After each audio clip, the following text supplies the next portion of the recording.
I joined Efficacious Judicial Academy back in May of 2022, primarily for preparing for HP judiciary exams. I recently sat for Punjab judiciary exams and I was astonished. 90% of the paper were from the topics that the faculty had taught us and asked us to revise time and again.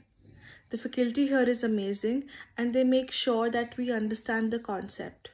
Personal attention is paid to every student and they keep on telling us what's important from PT point of view and what's important from mains point of view. Thank you. Hello everyone, my name is Parul and I recently appeared for HP Judicial Services, for which I took mock classes from Kritika ma'am, which was a month's course.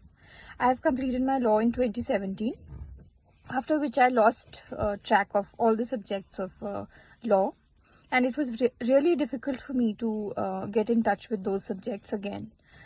But the month's course which Kritika ma'am took, it really helped me to gain that confidence again